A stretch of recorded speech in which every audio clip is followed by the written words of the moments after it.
Throughout its history, America's leaders have echoed the mantra that it is a beacon of freedom and equality, that its actions abroad are based on democracy and morality, and that it's the greatest country on earth.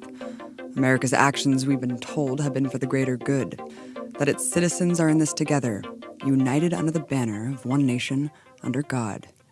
But history tells a different story. When we think of empire, we think of ruthless civilizations like Rome, where an emperor class reigns supreme over the masses, brazenly conquering and enslaving their neighbors. But these feudal remnants linger still today, and despite the trappings, the core system of empire remains. As colonialism advanced, empires swallowed up the last indigenous lands. Most egregiously, at the Berlin Conference in 1884, European superpowers sat down at a negotiating table and divided up Africa for themselves, eviscerating the last bastion of autonomy on the continent. But as empires expanded, their appetite grew bigger than the planet.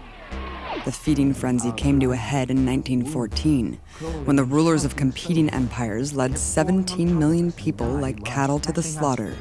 In the midst of the global massacre, empires continued to redraw the world for themselves.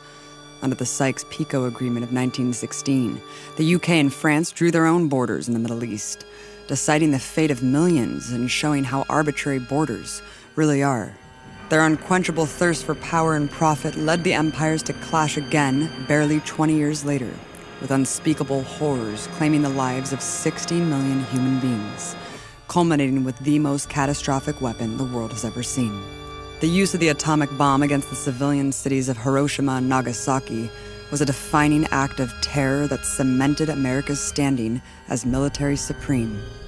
And from then on, it cast its shadow as the new reigning empire. The centers of the world's powers were left decimated, except one, and the victor built a new order under its hegemony. A club of empires formed in its aftermath, united against a common enemy: self-determination. In 1949, the US, Canada, and 10 European states formed NATO, insisting it was a defensive alliance. Yet NATO has carried out a strategy of containment through countless wars of aggression. For Saddam Hussein, possession of the world's most deadly weapons is the ultimate trump card, the one he must hold to fulfill his ambition. Organizations like the UN give the facade of civilized diplomacy and legality, but time and again it's shown that military might trumps morality. The US routinely breaks international laws and treaties with no repercussions from the international body. And when it needs UN backing for illegal wars, well, it just bullies its members for endorsement.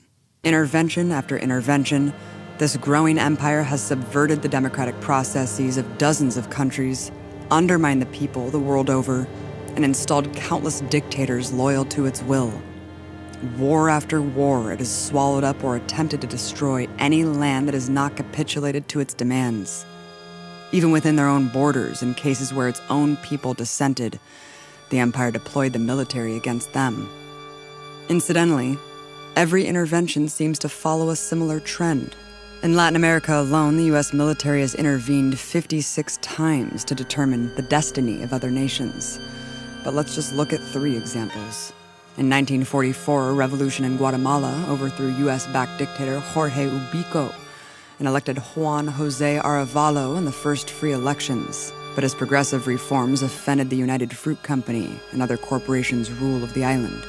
So after bombing Guatemala City, President Truman authorized the overthrow of Arevalo's democratically elected successor, Jacobo Arbenz, in 1952. The brutal display marked the beginning of a 36-year civil war ruled by US-backed dictators and death squads, where 200,000 Guatemalans were killed.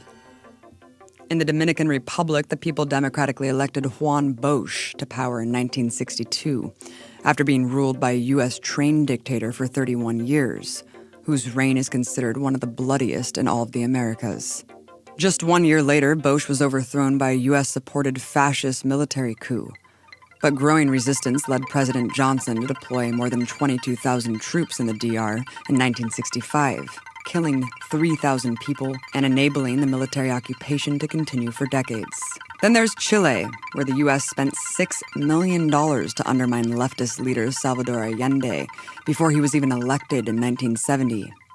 A mass movement of people backing Allende's progressive reforms terrified the establishment, so a bloody CIA coup ensued, followed by a 17-year military dictatorship by the notoriously heinous Pinochet, who carried out a reign of terror, torturing 28,000, executing 2,279, and leaving countless disappeared. The U.S. rarely leaves any country it intervenes in. Now, there's an estimated 800 military bases around the world, spanning 63 countries officially. An absurd 179 exist in Germany alone. Yet the number is over 70 when you count anywhere with a sizable troop presence or combat operations. And broadening the definition to any U.S. troop presence encompasses virtually every country on Earth. I sat down with David Vine, anthropology professor at American University and author of Base Nation. You would think it wouldn't be that hard. The Pentagon actually does put together a list every year, and by the Pentagon's count, there are 686 bases outside the 50 states in Washington, D.C. But in fact, the Pentagon doesn't know for sure how many bases it has abroad. Because increasingly, lily pads, these bases that are also referred to as cooperative security locations, are increasingly popular among military leaders and military officials, Pentagon officials more broadly. And they are specifically designed often to obscure the presence of the United States in countries that, where if it was known that the United States base was present, they would face wide opposition. So they're a troubling development in my mind because often lily pads are portrayed as very small, just a lily pad. And one of the clear patterns of our base network overseas is that once a base is in place, they have a tendency to expand dramatically in some cases. So a base that might be portrayed as small and quite limited in a matter of years or decades can become a billion-dollar base. The Americans are told, as you just mentioned, that these bases are needed to protect our national security interests. You argue the opposite is true in your book through extensive research. Why? I think it's a claim that has been made since the beginning of the Cold War, and the entire strategy is, in my mind, an outdated one.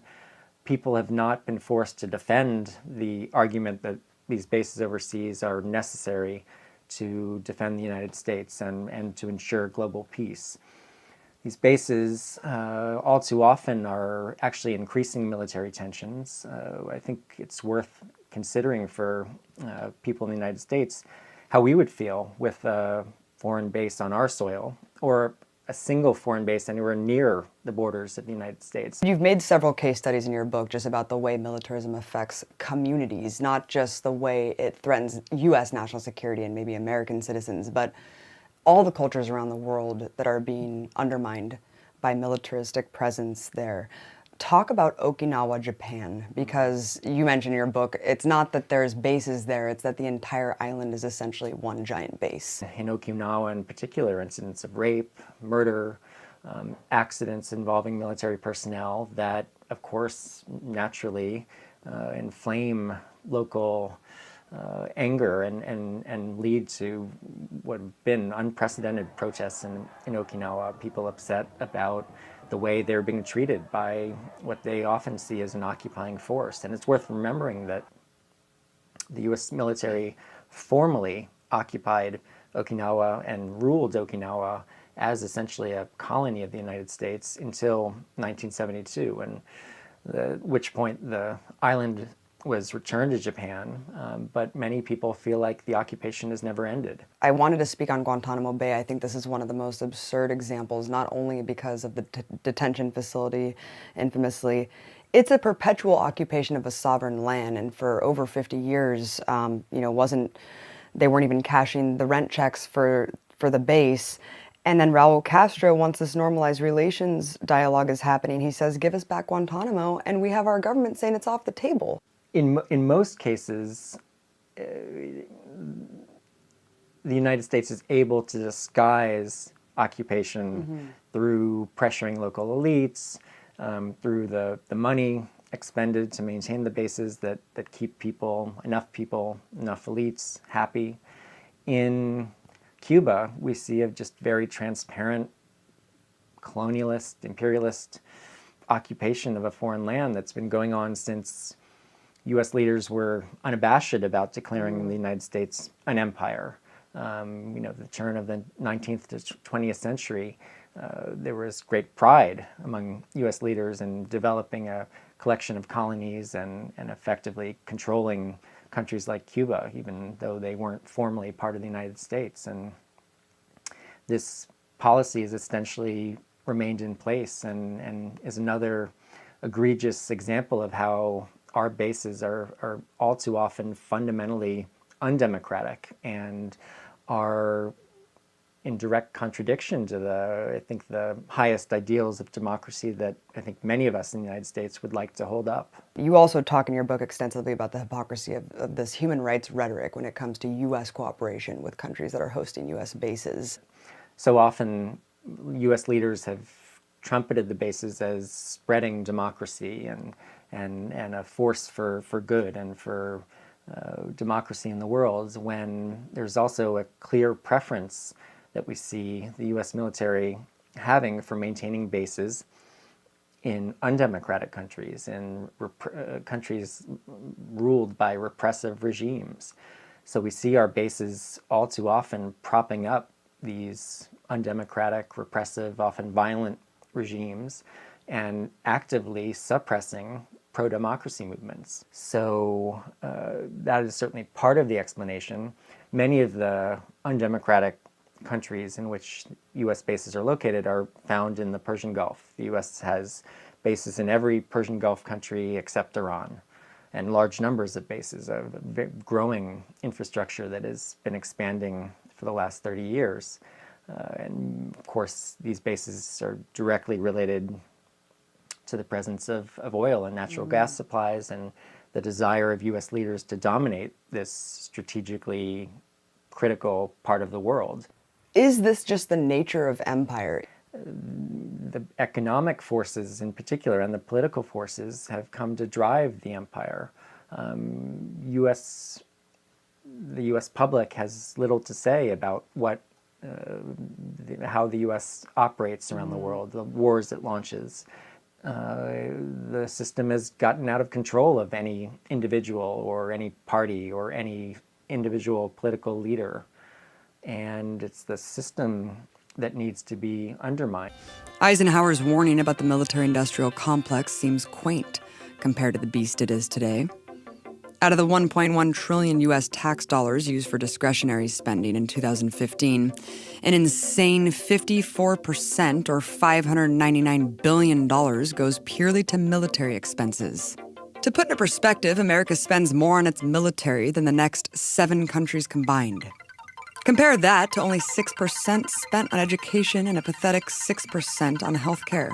Even more infuriating are the billions of dollars the U.S. throws at useless military toys. For example, America just bought itself a sweet $13 billion warship to fight all of our upcoming ocean battles. What else could $13 billion pay for? Oh, just over 305,000 teachers' salaries, send over 1.5 million students to college for free, or house 1.3 million people, more than double the amount of homeless in America. Why is such an outrageous squandering of resources acceptable?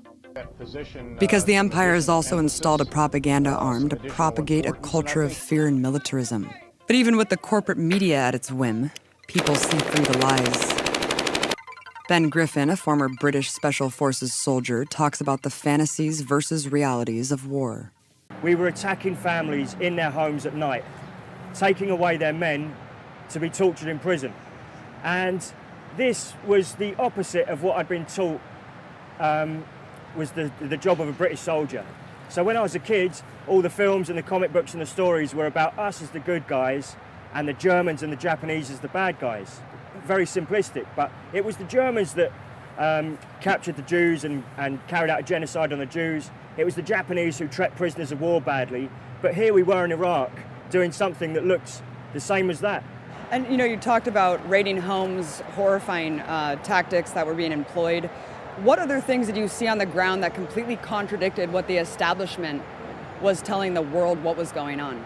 Yeah, I suppose my overall impression of Baghdad and the area around it at the time was this was a gold rush period.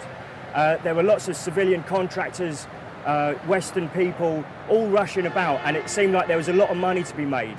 And, I don't think that sense of that there was a theft going on, that there was something being taken there, really translated back home. I often think of the coffins that came back from Afghanistan and Iraq and were solemnly taken off with the flag off the back of the C-130 transport plane. And they kind of gave the impression that there was a body inside, like a full body, almost asleep. When actually, if we look at the realities of modern warfare and the effects of improvised explosive devices, some of those coffins didn't have anything inside them. Some of them had bits and pieces inside them. And, when we hide the true nature of warfare, we set up our next generation to follow down that path, and follow those lies and become involved in military occupations and military invasions. When you hear just the term empire and you see that, you were working British special forces and you see the American hegemon, how do you think this partnership works to kind of carry out the empire?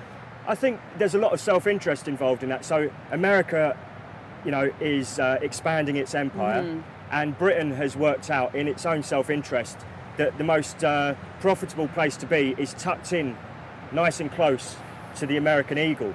Because we get amazing benefits from that too, in all sorts of different ways. So I think that's the kind of relationship I like to think of America as Nazi Germany, and we're Austria. Yeah, that's how I see it. It's interesting. In the past, Britain was kind of this unabashed empire, just openly conquering, holding colonial subjects all over the world. Has that premise really changed today?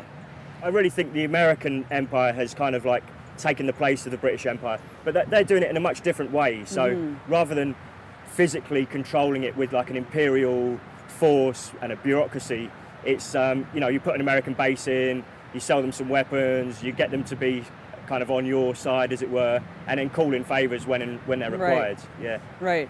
It's about dominating also the wealth of the whole area, and they're violent. Empires don't expand by knocking on their next door neighbour's door and saying, "Hey, do you want to be part of my empire? I'm gonna be in charge. You get to do what I tell you." It's always violent, and if we look at American foreign policy, it ticks all of those boxes. You're fighting militarism now. You've dedicated your life, Ben. You defected, you faced jail time, and now you're just touring around the world just speaking about the horrors of militarism and trying to stop it. Why? Why are you doing this? When we approached this cemetery, I automatically assumed that these would be soldiers killed in battle who had been returned. And I found out actually after speaking to Mike there that these aren't soldiers killed in battle. These are people who've served in the military and died as civilians years later, but are then given this grand military funeral. And that's kind of peddling a myth to our children, that a soldier is somehow more worthy than anyone else in society, and that you're going to be given this grand funeral. A lot of people within the peace movement will say, how many veterans are homeless? How many veterans have got PTSD? How many soldiers were killed? I like to look at the much bigger picture, which is how many homeless people are there now in Iraq? How many Iraqis have got post-traumatic stress disorder? Right. How many orphans are there? How many people did we kill and maim? Because that's what the real issue is. It's what we've done to other people. Even though my imagination was captured at a young age by the military, I still joined voluntarily. I voluntarily went to Iraq. I voluntarily went to Afghanistan. Those people that we occupied, they didn't volunteer for any of this.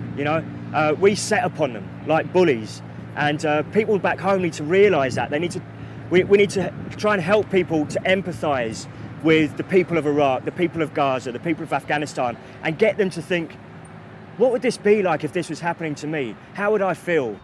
Wasting tons of cash and causing mass human suffering aside, the war machine also regularly decimates the environment. In 2013, a U.S. warship tore through a protected marine and bird sanctuary in the Philippines, causing massive damage. In 2010, U.S. military construction of a base on the coast of Jeju Island, South Korea, threatened the fragile habitats of 9 of the world's 66 global geoparks.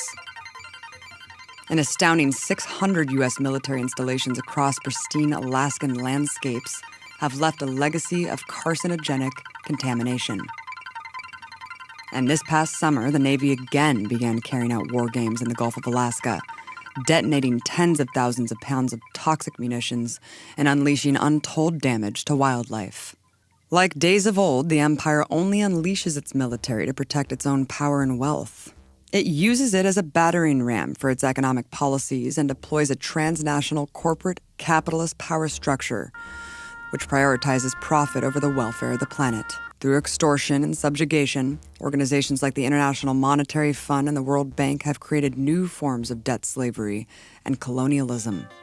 All U.S. Marines learn about Major General Smedley Butler, who at the time of his death in 1940 was the most decorated Marine in U.S. history, winning 5 medals for heroism. But what Marines aren't told is that Butler became one of the most outspoken critics of U.S. militarism. He said, "War is just a racket. A racket is best described, I believe, as something that is not what it seems to the majority of the people. Only a small inside group knows what it's about. It's conducted for the benefit of the very few at the expense of the masses." I served in all commissioned ranks from second lieutenant to major general, and during that period I spent most of my time being a high-class muscle man for big business, for Wall Street, and for the bankers. In short, I was a racketeer, a gangster for capitalism. I helped make Mexico safe for American oil interests in 1914.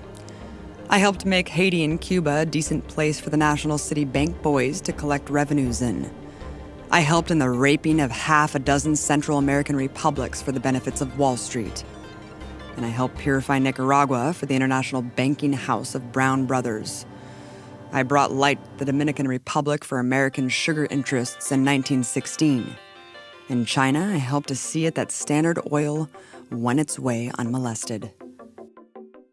9/11 presented another golden opportunity for the empire. It exploited fear and tragedy to pillage resources across the Middle East. Its threat clear: conform to our rule or face destruction. At home, the empire ensured a permanent war economy by institutionalizing the collusion between government and big business.